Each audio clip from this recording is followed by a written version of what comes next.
propagandas que não falam, que só tem imagens, para mim não tem sentido nenhum. É totalmente disfuncional, é como se a televisão tivesse saído do ar.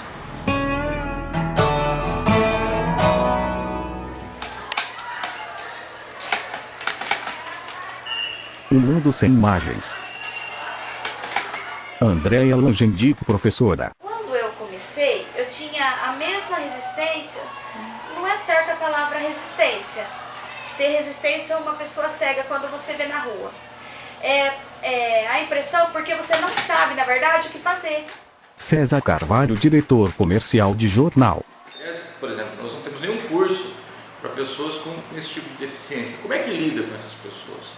Porque ao mesmo tempo que eu preciso tratar com elas, eu não ser diferente com elas, tratá-la como ser humano, por outro lado, ela precisa de cuidados especiais, ela requer um outro tipo de atenção. Leonardo Viana, diretor de planejamento de agência. Eu não convivo no meu círculo aqui em Maringá e tal, e eu estou tentando lembrar de algum amigo que, por exemplo, tem deficiência visual. Leandro, locutor deficiente visual. Eu já mexo com web rádio já faz algum tempo. Já tive a oportunidade de fazer trabalho numa FM, lá da minha cidade natal. Só que depois disso, depois desse trabalho, não surgiu mais oportunidade. Grande abraço a você que já está ligado conosco, muito obrigado pela sua audiência, muito obrigado pela sua companhia. Terezinha Guilherme, atleta paraolímpica, deficiente visual. O preconceito é uma coisa que realmente fecha as portas, diminui muito a possibilidade de a gente ser independente. Então tem muita gente que é profissional, tem advogados, tem administrador, tem professor, tem várias outras profissões que o deficiente visual exerce e que não tem adaptação para ele. O esporte é só um nesse sentido. Janaína, professora deficiente visual. Infelizmente, muitos ainda não vê o deficiente como uma pessoa capaz, como uma pessoa que tem, o potencial de fazer alguma coisa, de desenvolver um bom trabalho. José Antônio, presidente da Amadev, deficiente visual. A primeira coisa que você vê é o povo. Tem muita gente boa, mas tem muitas pessoas ruins, porque a gente é limitado, a gente precisa de ajuda, né? Qualquer lugar, você chega no terminal, chega num banco, numa lanchonete, né? Os atendentes não sabem como atender. Isso é dificuldade. Tem pessoas que falam, você vai chegar no lanchonete, eles querem te ajudar, mas não sabem como. Lázaro, deficiente visual. Não tem muita dificuldade não, né? A gente tem as limitações sim, precisa, por exemplo, a hora de atravessar uma rua, precisa do auxílio de alguém, né, que está ali, né, para orientar a pessoa, né, naquele horário de mais pico de movimento de carro, né? Precisa de uma orientação da pessoa para auxiliar a gente. Mas a gente se vira bem. Eu via um cego numa esquina, falava, vamos atravessar? Vamos. Catava e levava do lado de lá. Hoje eu sei que qual é a forma correta. Moço, você quer ajuda? Sim. Então para onde você vai? Vou atravessar do outro lado da rua. Certo. Então como que eu faço?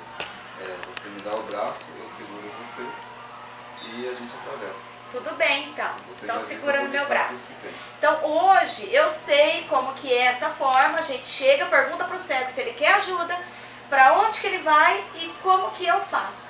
Então todo mundo que passa por aqui, por estágio, hoje, nessa área trabalhando, eu sei como orientar uma pessoa.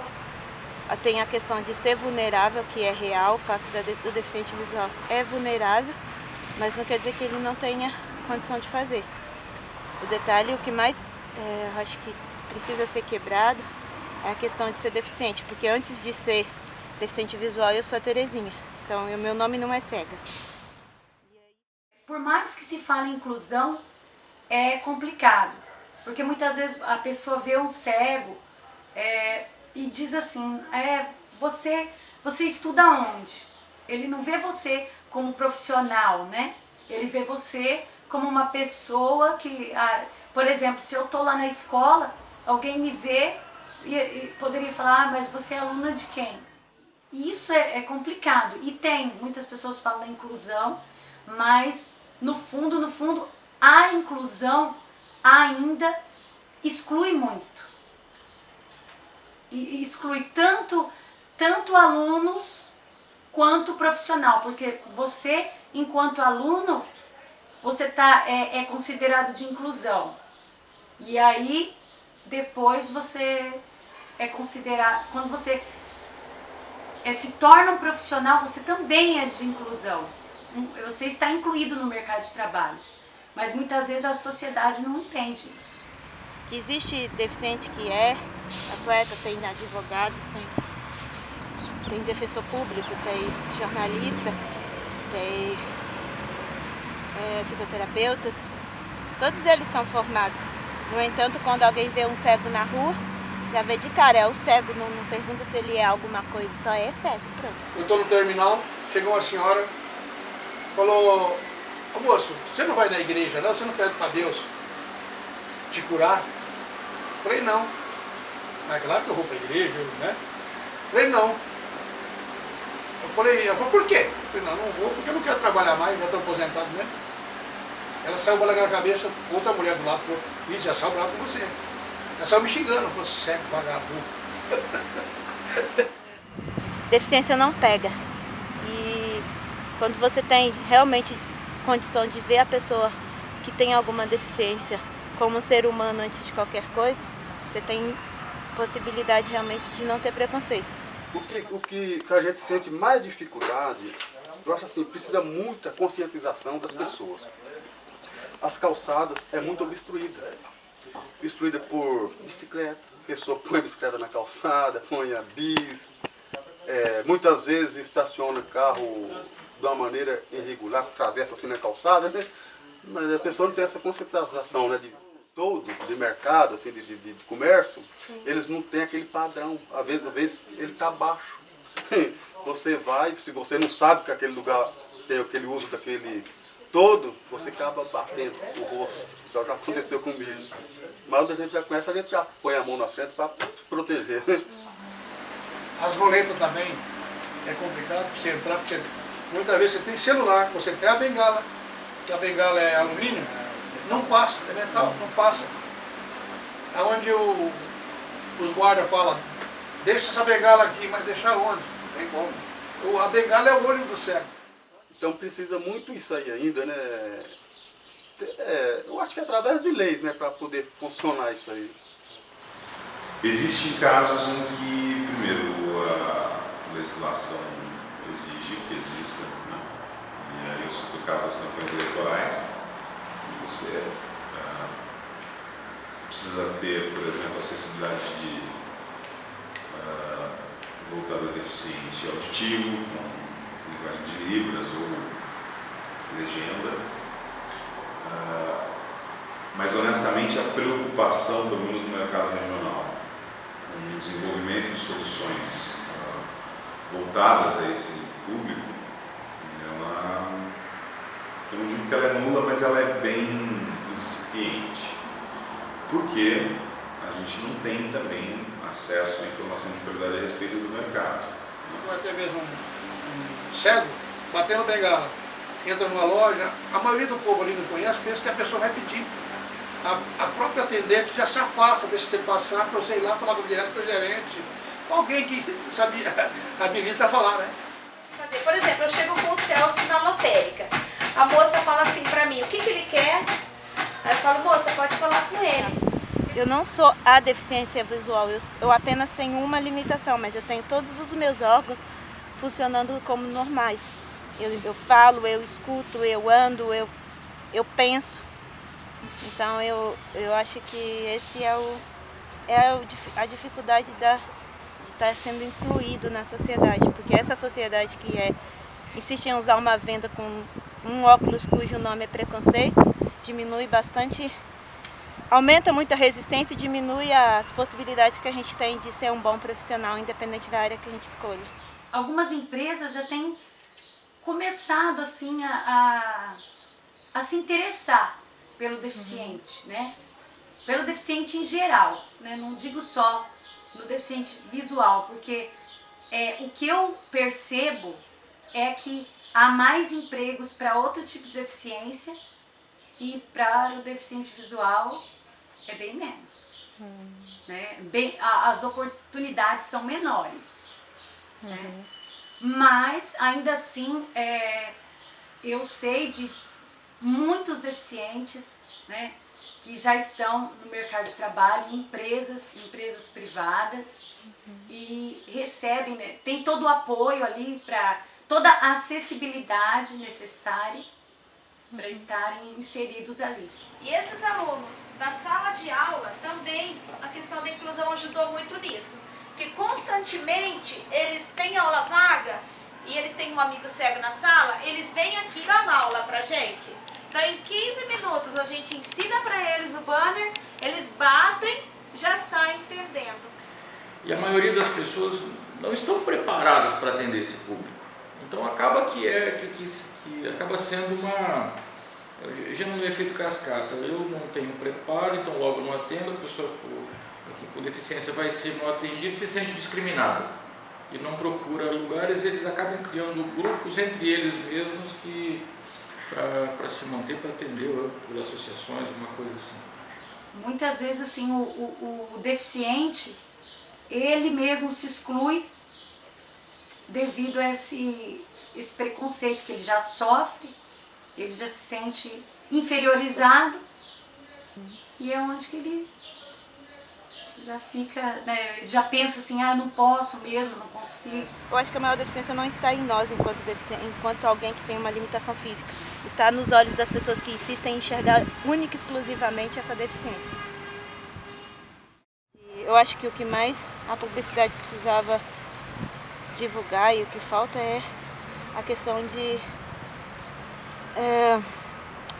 se a gente tem as adaptações necessárias, a gente consegue sim ser independente e não há necessidade tão grande de... Aí o preconceito não consegue impedir a gente de fazer. O problema maior é que o visual, tudo para vocês que enxergam é visual.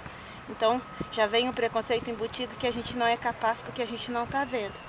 Então, na maioria das vezes a gente não tem a oportunidade de fazer porque já bloqueiam a gente de antemão porque acham que a gente não vai dar conta. Divulgação mesmo, da inclusão, né? Que a publicidade conta muito, né? É como você falou a respeito do comercial, né? Que a pessoa ouve um comercial, a pessoa ouve ali, a pessoa já vai se interessar pelo produto, né?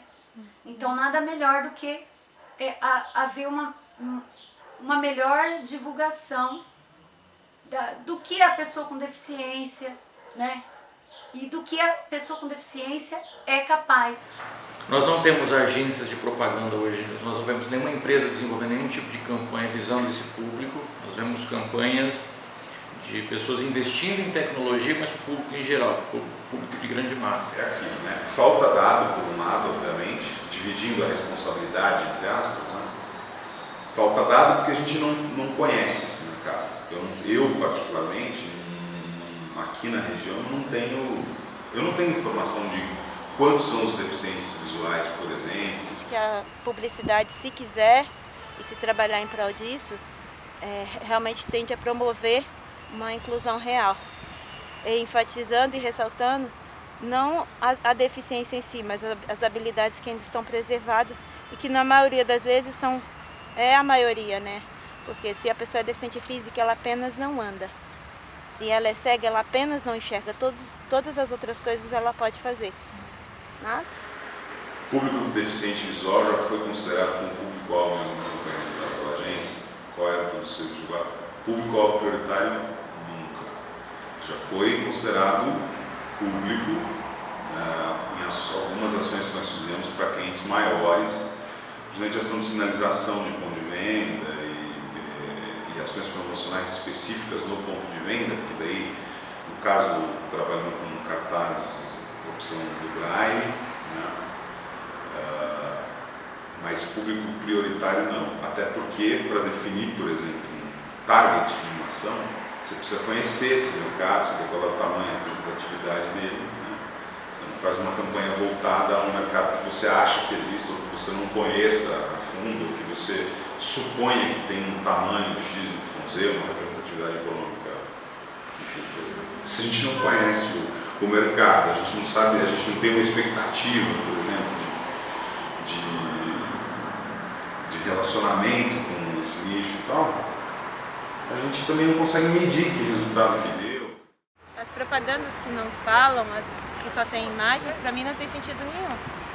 É totalmente disfuncional, é como se a televisão tivesse saído do ar. E muitas vezes se foca somente na questão de quem está vendo e nem pensa em quantas pessoas que podem não estar enxergando direito que está ali assistindo. Então eu acho que é uma coisa que pode ser melhorada na questão de audiodescrição, de ter essa possibilidade na publicidade nacional. Dentro do Brasil precisa disso. Nós temos hoje muita gente com deficiência visual e praticamente adaptação zero. Olha, para o cego ver. Ó, o telefone está no rodapé aí do seu vídeo. Como é que o cego vai saber? Muitas vezes tem comerciais que a gente não tem acesso, não tem acessibilidade, são muito visuais e muitas vezes o cego fica lá boiando, né? O que aconteceu nesse comercial? Pouquíssimos teatros têm adaptação de audiodescrição, filmes com audiodescrição. Os museus aqui, nenhum é adaptado para deficiente visual. Eu já fui em alguns museus, em alguns lugares do mundo, que a gente tinha a opção de ter o fone para ouvir e tem a audiodescrição plena do lugar, da distância, o que tem. E realmente, para quem faz publicidade, deficiente visual também precisa e merece ter cultura. Se vocês não proporcionarem, a gente vai ter que buscar fora. Parece que é um assunto que passa meio à margem também. A gente acaba lembrando dele quando a gente, por exemplo, vai fazer campanha eleitoral, né? E que também a legislação voltada à acessibilidade da comunicação nas campanhas eleitorais também é bem, me engano que eu gosto, né? Porque você põe as coisas da legenda ou a Libra ali, está resolvido o problema. Quer dizer, o panfletinho de rua ou a plaquinha ou qualquer coisa assim, não existe nenhuma exigência legal que seja, por exemplo, acessível para deficiente visual. Mas todos esses problemas eu também consigo resolver se eu tomar como padrão de que o mundo é assim, o regime que a gente vive é assim, e tem desigualdade, tem minoria, tem preconceito, tem estereótipo, tem coisa demais que não precisava ter. Ok. Isso tudo representa, de certa forma, se eu sempre puxar para o antagonismo da coisa, representa oportunidades também. Né?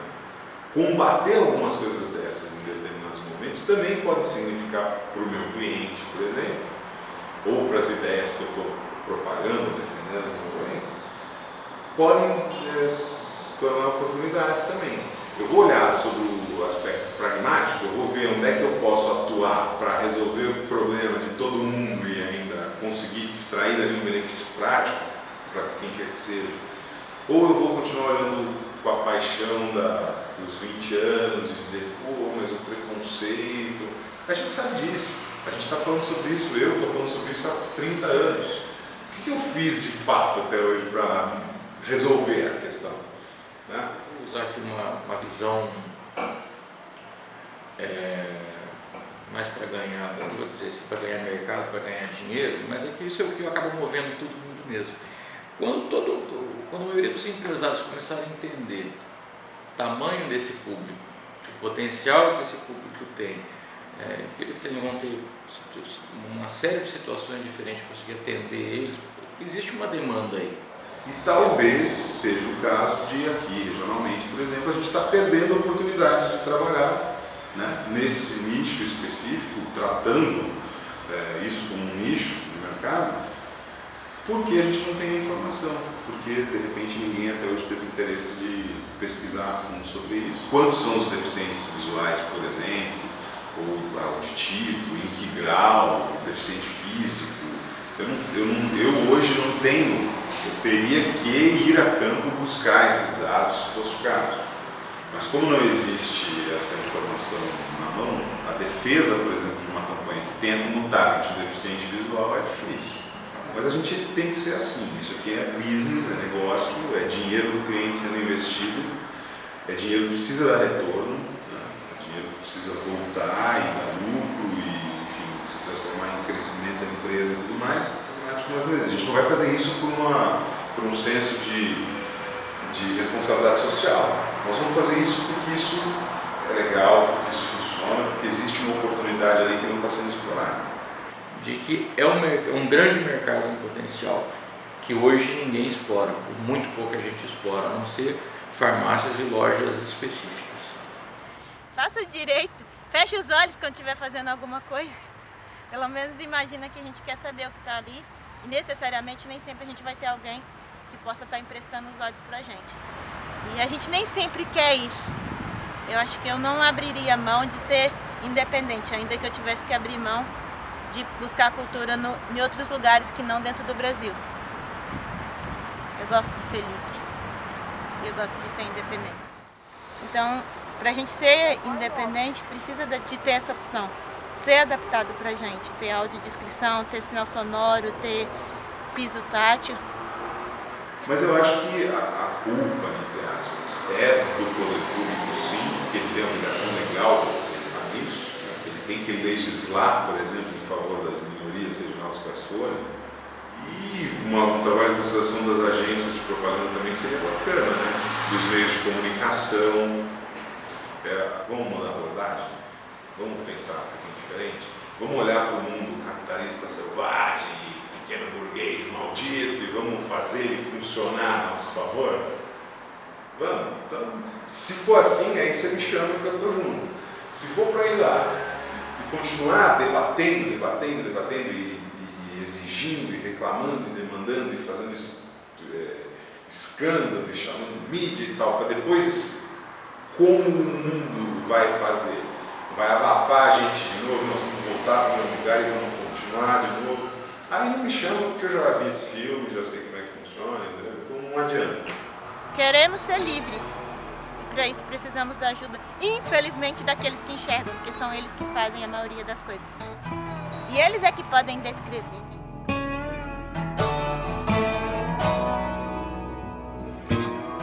Se em terra de cego, quem tem um olho é rei, imagine quem tem os dois.